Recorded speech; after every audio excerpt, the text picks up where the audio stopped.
Parang naging gubat yung daanan o yung kalsada dito guys. Tingnan nyo. Tapos ito din may coconut tree din yung na ano dito na putol. May isang kahoy talaga guys na na-uproot. Tingnan nyo. Tingnan nyo yung kahoy guys. Diyos ko, pumasok na sa bahay dun sa may gate. Tingnan din sa bahay na po. Diyos ko Lord.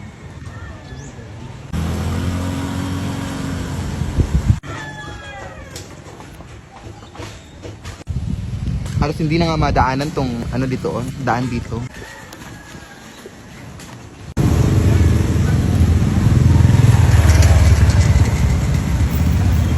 At dito din sa aming plaza kung makikita niyo yung mga kahoy na natutumbahan dito Tapos kahoy yung mga kalapati dito kasi ito yung nagsisilbing tahanan nila. Itong mga kahoy, itong mga malalaking kahoy na ito. Tapos natumba lang ng ganun. Na-uproot.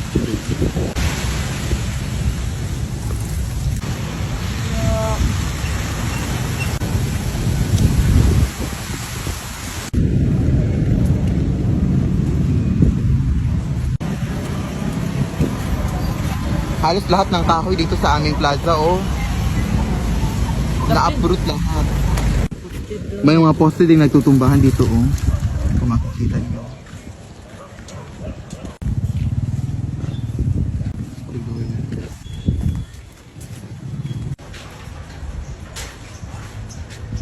Pero kahit ganun, papasalamat pa din ako sa Diyos kasi hindi masyadong ganoon na sira o na naapektuhan ng bagyo yung bahay namin. Pero wala lang talaga to sa mga bahay talaga na lubos na nabahaan at naapektuhan ng mga malalakas na hangin dulot ng bagyong Odette guys. At ang pinaka-importante is safe kaming lahat sa aming pamilya.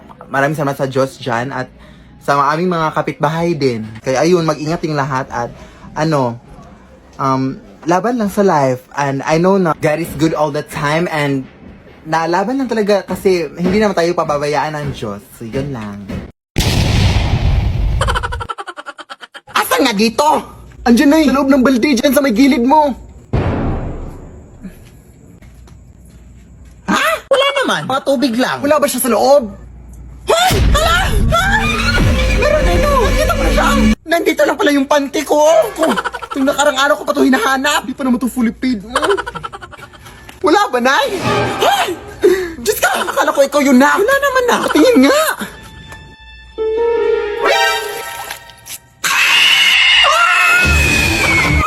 Ha? Ang nangyari sa'yo? Tulong na!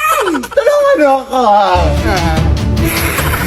Ay, naku! Papatayin mo nga ako, anak! Nag-a-addict ka ba? Anak! Hindi ako nalagitita! Bahala ka dyan. Uy, ako lang niluluko mo.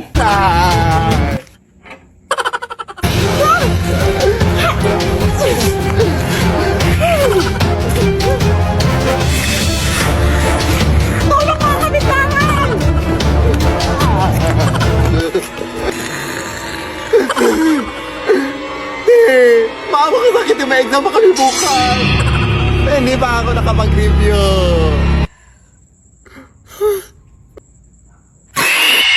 Lead me, Lord. Nay, sasali ako sa dance troupe ng aming school, ha? Sige anak, basta siguruhin mo lang na ikaw yung taga-kanta, ha? Nay, manonood lang ako ng TV, ha?